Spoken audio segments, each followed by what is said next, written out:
25 अगस्त 1989। ये वो दिन था जब हम इंसानों ने सूर्यमंडल के सबसे दूर के ग्रह प्लेनेट नेपच्यून को पहली बार इतनी करीब से देखा था।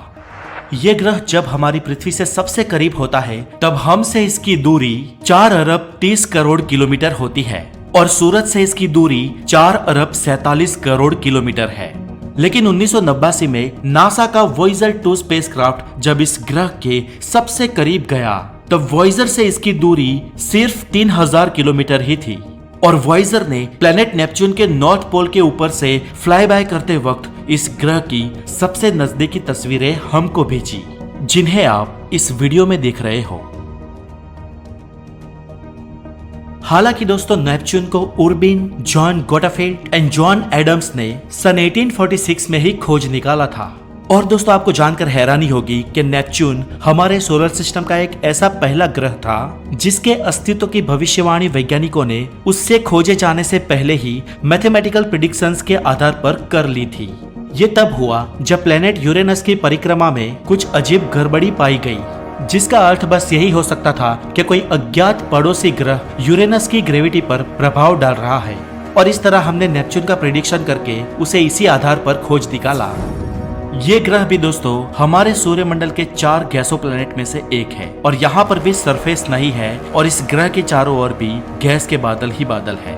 बस एक कोर है और वो भी इस ग्रह के बेहद भीतर उसके सेंटर में।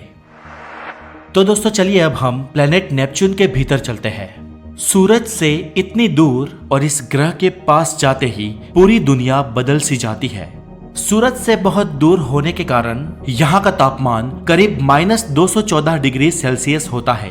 लेकिन इस ग्रह का सबसे गर्म भाग इसका दक्षिण ध्रुव है और 2007 में वहाँ का सबसे ज्यादा टेम्परेचर भी -200 डिग्री सेल्सियस रिकॉर्ड किया गया था। और वो भी इसलिए क्योंकि नेपच्यून का साउथ पोल पिछले 40 सालों से सन की तरफ था।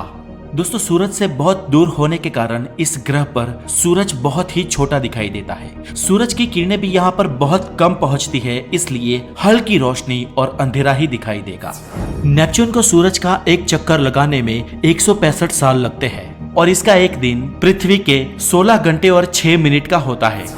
प्लेनेट नेपच्यून के वातावरण से पीछे मुड़ने पर आपको इस ग्रह के 14 सैटेलाइट्स भी दिखेंगे।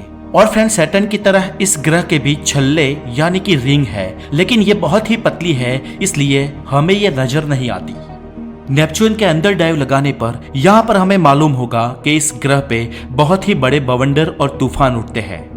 वॉयेजर 2 ने 1989 में एक बहुत बड़ा तूफान the great dark spot record किया था, जिसमें 2400 किलोमीटर पर आवर की रफ्तार से हवाएं बह रही थी।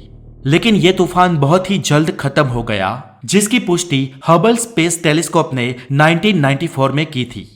इस ग्रह के और अंदर जाने पर आप पाएंगे कि इसकी बाहरी लेयर का वातावरण पतला है, लेकिन यहाँ की ग्रेविटी पृथ्वी के मुकाबले 1.14% है। इसलिए पृथ्वी पे अगर आपका वजन 100 किलोग्राम है तो नेपच्यून पे 114 किलोग्राम होगा। और आगे करीब 30 मील तक चलने पर आपको दोस्तों हाइड्रोजन सल्फाइड और अमोनिया से बने बादल मिलेंगे और इस जगह का एटमॉस्फेरिक प्रेशर पृथ्वी के मुकाबले 5 गुना ज्यादा होगा।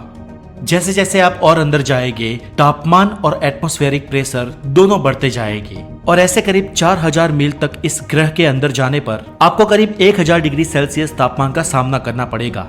और इससे भी कुछ हजार किलोमीटर नीचे जाने पर अल्टीमेटली आप प्लेनेट नेपच्यून की कोर तक पहुंच जाएंगे। और ये कोर एज यूजुअल सभी गैसो प्लेनेट की तरह रॉक, आयरन और एक्सोस्टेस आइस से मिलकर बनी होगी और इस कोर का टेम्परेचर करीब 5000 डिग्री सेल्सियस तक होगा। यहाँ पर ऊपर देखने पर दोस्तों आपको 4 वर्ल्ड डायमंड्स की लेयर दिखेगी। हमारे सूर्यमंडल में यूरेनस और नेपच्यून ऐसे प्लेनेट है जिनके सेंटर में विपुल मात्रा में कार्बन पाया जाता है, जिस वजह से यहाँ पे डायमंड्स का खजाना मौजूद है। तो दोस्तों आज के लिए इतना ही और इस सीरीज का हमारा पहला पड़ाव खत्म होता है और दोस्तों अब हम आगे बात करेंगे डॉर्फ प्लेनेट और ब्रह्मांड की और जगहों की। तो स्टे ट्यून विद नॉलेज और अपना बहुत सारा ध्यान रखें। Have a good day, take care.